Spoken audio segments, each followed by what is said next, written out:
Okay, so then our next speaker is Miss Letitia Wood. She is a CIDP patient, and she's going to tell us a little bit about her story. So help me welcome Miss Letitia Wood.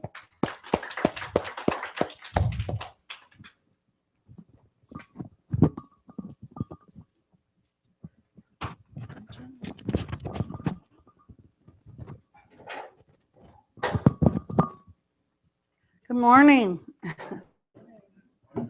I met Jacob almost about a year ago. Well, maybe a year ago. Yeah, a little less. It seems like that long. when you're not well, time sometimes goes slow. I know as we get older, we're like, wow, time's really going fast. But sometimes when you're not feeling well, it seems like it just drags.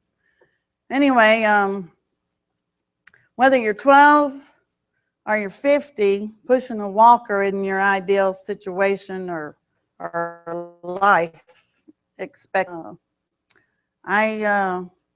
In 2011, I had 5 children, and I was just going about my day raising them, and then I get my youngest in kindergarten, and my daughter has a baby. She says, "Mom, you got to take care of my baby." I'm like, I just got rid of all of y'all. I mean, from age 32 to 16 and 3 grandchildren, 1 on the way. But anyway, I thought, great, my life's going to be wonderful now. Everybody's kind of growing up, and it'll be me and my husband doing things and, enjoying the fruit of our labor. Needless to say, I woke up one morning and went to my kitchen to do my daily thing, which is wash the dishes, whatever, clean the kitchen, make coffee. And as I was walking through the kitchen, I just fell face down in the floor. And I thought, okay, what did those grandbabies leave in here for me to trip over? I knew I tripped over something because I just didn't walk around falling. And then I realized I can't get up. It was very hard. I just started trying to push myself, and I was like, why can't I get up? So I crawled to the living room and pulled myself up on the couch, and I called my husband and I said, I just fell. He's like, are you all right? I'm like, no, I don't know, maybe. He said, do you want me to come take you to the hospital? Heard the word hospital. I'm like, no, indeed, I'll be fine. And about an hour later, I was like, I don't feel too good. I had an appointment with the pain clinic because I'd been having pain and hurting. And so anyway, I called them and I said, can you move my pain appointment up? I said, I just fell and I'm not feeling too well. She said, well, I can't move your appointment. She said, if you fell, you need to go to the hospital. So I was like, okay, I will. And at that point, I realized I do need to go to the hospital. And I had other things happen in between there. Just like sitting down one day, I was like, I can't get up out of the chair. My legs aren't working. And I realized then it's time to start doing something and looking into this, because I'd gone to, just the primary care, and she's like, well, you have 5 children, you're tired, you're starting menopause, maybe, you're this, you're that, you're crazy.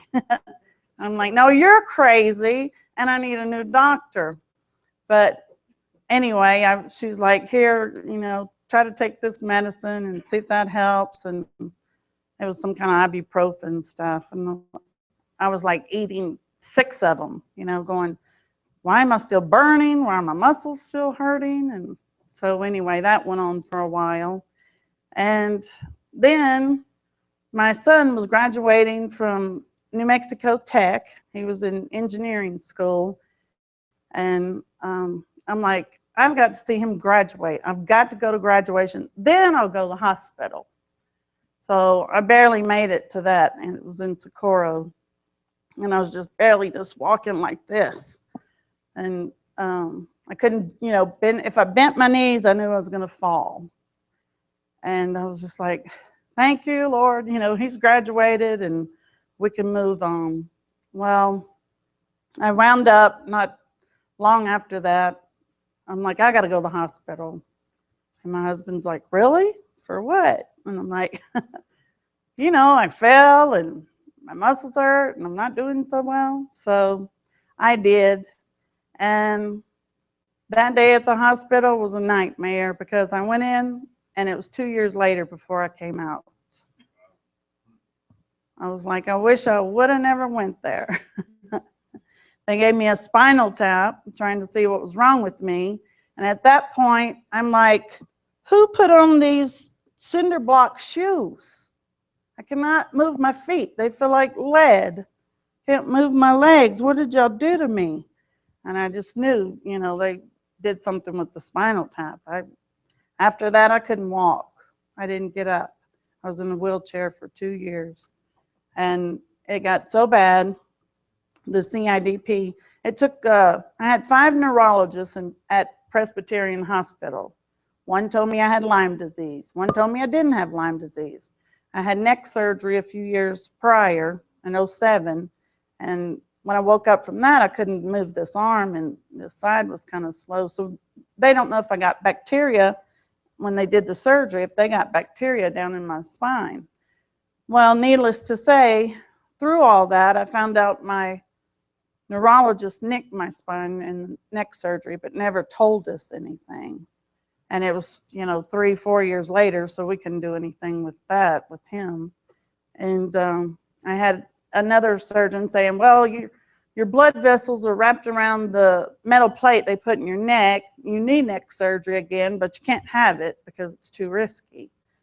I'm like, well, what is it? There's 5 neurologists here. None of y'all are agreeing on anything. I want to know what's wrong with me. Then one told me I had transverse myelitis.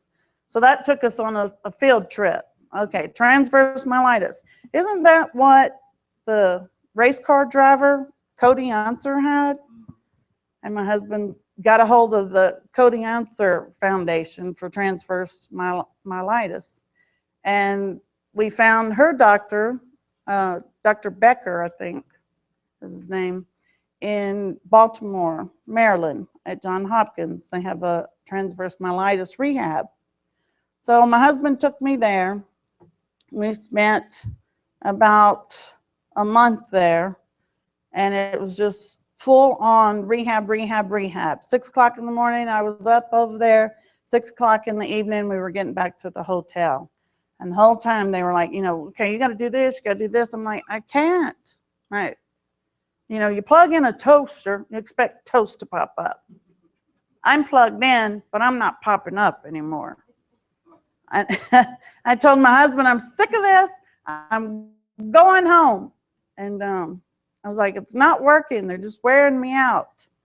Well, I finally finished and went home, and I got a bladder infection. And once I got that, my whole body just shut down. I couldn't move from my neck down. So I went back, and they put me in the hospital, and I had a neurologist, and she's like, well, we got to do plasmapheresis on you. So they shoved this big hose through my neck tube, and they start pulling out all my blood platelets and trying to, you know, put back good antibodies in my body. And I did that on and off. And, you know, it helped for a little bit, but they weren't aggressive with it. And that's what these doctors need to realize is you have to be aggressive with this. I mean, this is literally attacking your body, and you have to do something aggressive to attack it back. And they don't do it. They're afraid, especially in New Mexico. Well, my neurologist wound up, thankfully, sending me to Phoenix, Arizona, to the Mayo Clinic. And I found a neurologist there. I got to him. I mean, I should have been airlifted to Mayo. They kicked me out of the hospital with not an oxygen tank. I mean, you know, nothing. And that was at midnight. And I'm like, well, I'm not going to Mayo for another month or so. I'm like, I'll be dead. You can't send me home. And so we called and got a different doctor. And he said, well, come on in. So my husband bought this minivan, loaded me up in the back. I had a wheelchair we had to, attach to the back of it. And we get in that, and I'm like this. I mean, I can barely just lift my head up. And we get to the hotel the night before I go meet the doctor. And I wake up that morning and I said, I can't move my head off this pillow.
I was laying there in the dark, the ceiling,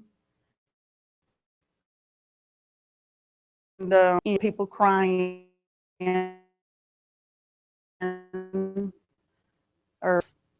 I had to come. I'd be singing because that's all I could do. I'd be just singing songs, and this one, I want to lay by you. I was like, go ahead, come on. And I couldn't stop her. So anyway, the nurse came in and saw her. She's like, what are you doing in the bed, Mary? She had Alzheimer's, so she didn't remember, and it didn't matter to me. But I'd be like, okay, Mary, let's get on, with our day. And I would try to encourage the older people. They'd come in, broken hip. They'd be rehabbing and trying to walk, and I'd be laying there going, you can do it, get up, walk. And, life is whatever road we're on or whatever God puts before you. It's a journey, and a journey. and we have to live it, the best we can with what we have. And I was bound and determined. I'm like, I'm not going to be defeated by this. There's more to life for me, and I'm going to make it for these children. Meanwhile, my oxygen went down to like 32. They're like, we're going to have to put you on an intubator and a feeding tube because I couldn't swallow anymore. Because I could have laid there and died. I actually, was ready to mentally, but I wanted to be here still for my children. But I could have just gave up. I thank God I didn't. And I was like, after I stood up, I'm like, I'm going to take some steps. And I fell. And here I am put back in the bed again. And I'm like, dang it. I want to walk. I want to get up. I had grandchildren. I had a hospital bed in my home. And I had grandbabies all over me. Push the button on my bed. I'd be up, down, feet up, down, up, down. I'm like, okay, y'all through riding? I'm getting nauseous. But they'd be like, Mama, it's here, watch this. I'm like, yeah, I know, it can do all kind of stuff. But they were my joy. They were my light. And my little 2-year-old, Sophia, she'd grab my arm, and I don't even know, I guess coming to see me at the hospital or the nursing home, she'd grab my arm, and I couldn't move it.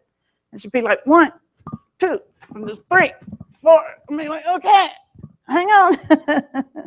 And I called her my little physical therapist.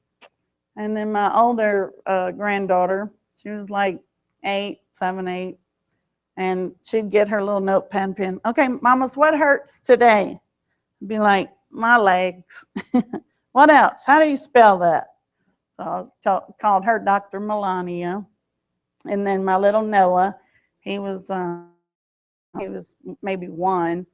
And all he would do is curl up right under my arm and just lay there and take naps with me. And I was like, turn the TV around. We'd watch cartoons.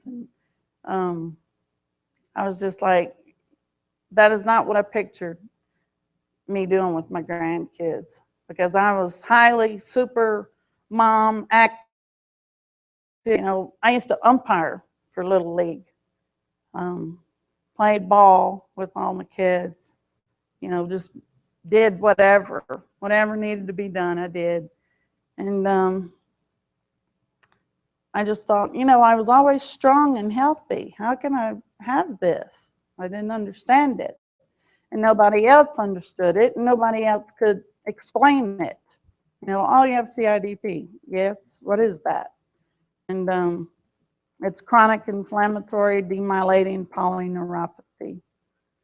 So the thing is, your nerves are always constantly being eaten up.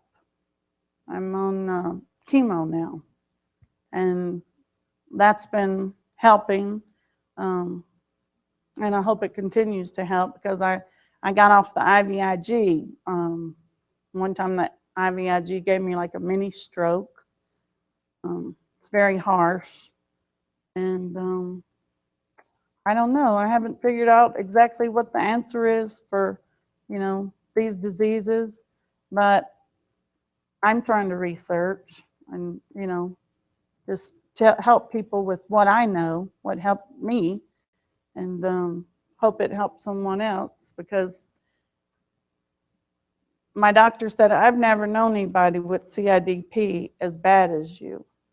I mean, I was at death's door, and I knew it, the good thing, I had a rock for my husband. He started to cry one day at the hospital. I'm like, don't you even do it. Don't do it. We're not going there. I said, you square up those shoulders, you be strong, and we're going to fight this together. I said, I can't have you crying, because then it's going to tear me up, and I'll get discouraged. And I have faith, and I believe, that we're going to get through this. And, he did all his research, He had a binder that thick with every paper, every test, every doctor's note, kept, record after record. And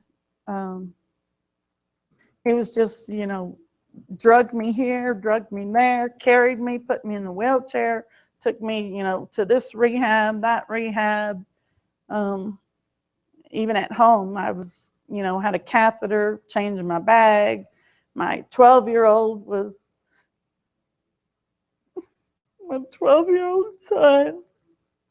I'm sorry. I had to change my diaper. I told him, just think of this as cleaning up a mess. You don't know how much, your kids love you, or even loving your kids, until something like this happens. And I never wanted my kids to have to take care of me. And all of them did.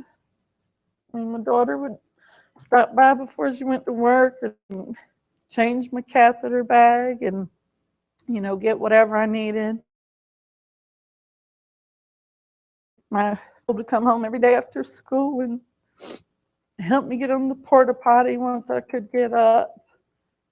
And, just go change that, never saying a word, never saying, Mom, I'm missing practice.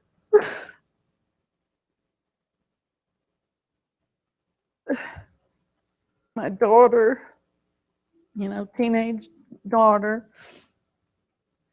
having all her little activities, Mom, having a volleyball game, and I'm like, okay, go, win. And I just think, that I'm so thankful and so blessed to have the family I have.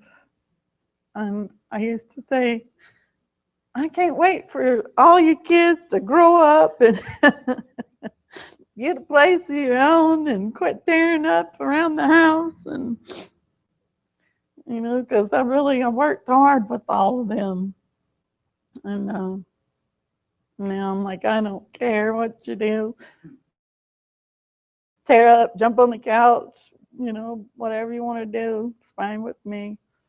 Mess up, I'll clean up when I get to it. But they were a blessing. I had one child off at school and college, and then my older daughter married with the 3 little ones. And, my husband would try to work because we had to have our insurance for all these medical bills. I mean, millions of dollars of medical bills. Just one little bottle of my medicine, which I needed 8 of, the IVIG is $20,000. Then I needed 8 big bottles of the plasmapheresis. They were about $6 a piece. So every week I was doing that. And like $120,000 a month or something. So he tried to work and would come home for lunch, bring me lunch, and check on me. And I was just in the hospital bed at home. Just lay there, take a nap, watch TV, take a nap, watch TV, and wait for somebody to pop through the door. And then I got a home health nurse, and she'd come and take care of me. And but on the journey, it's been a long journey, and I don't mean to go on and on, but I'm just thankful I'm where I'm at now. I can walk. I don't need a catheter, and I don't need somebody. I had to have somebody feed me, dress me, do everything for me. And you don't know how quick that'll humble you. Sometimes we're prideful and we want to do everything on our own and do it all ourselves. And and I don't need any help. My mom used to say, you need some help. You ought to get a maid with all those kids. I was like, I can do it. And then I found out I can't do it anymore. And you know what? Not that I was prideful about anything. I was just happy I had, a home and children and a life. But it sure humbled me. I met, nurses and doctors and nurses, and they would always come to me. I would, I always have a joyful, happy disposition. And they'd always tell me, they're going through this or that. And I try to talk to them and encourage them. And I was like, this is kind of weird. Here I am laying here, and I'm encouraging all of y'all. And they never had to encourage me because I was, I'm on fire and I'm going to keep moving forward and I'm going to make it with the grace of God. And, but, I just loved them, and I'd see other patients come in with the Guillain-Barré or the CIDP and other different autoimmune things. And I try to encourage them and say, you can get through it. You're up, you're walking, and, just keep doing it and take your medicine. And I tried to send a lot of them to Mayo Clinic because my family wound up when they did figure out I had CIDP. That was at UNM because I gave up on Presbyterian. I was like, y'all can't give me a diagnosis. The ambulance came to get me one time from my house and take me back to the hospital. I was like, please don't take me to Press. And I'm sorry if anybody works there. I just didn't know about CIDP, I guess. I said, just take me to UNM. So UNM is where I was researched. I had woke up one morning and I opened my eyes and there's just all these doctors in white coats around the foot of my bed. I was like, is that my angels? As I didn't know where it was. And it was doctors, and it was in, they couldn't figure anything out. I'm like, well, y'all are studying. I want you to go study numbness and tingling. You go look up why I have pain. You go look up this. You go look up that. And finally, they did, and they came up with CIDP, and that's how I started my treatment. And I'm still going to Mayo Clinic, and like my doctor told me, he said, because I had gone to the hospital a couple of times, falling out of my wheelchair, just not being able to hold myself up any longer, sitting in a waiting room. And I'm like, can't my husband come back here? I have to go to the bathroom. And they're like, no, we'll take you to the bathroom. I'm like, so you're going to pick me up and set me on the commode and put me in my wheelchair? And the nurse is like, where's your husband? And so he brought me in there. And it was just chaos after chaos after chaos. And I was just like, somebody do something and figure this out, because my husband and I are both about to go crazy. Not knowing is worse than the disease process. Nobody knowing what's going on with you, and then people thinking you're half crazy. I'm like, no, don't you think I want to get up and move? Because they were like, at rehab, they'd be like, well, you're not trying. I'm like, yes, I'm trying. I'm working as hard as I can work. But when your muscles don't move and your nerves don't tell your muscles to move, then, you're stuck. But with all the help from a lot of nurses and doctors, I'm slowly making a comeback. And about it's been a year, March, I gave up my walker.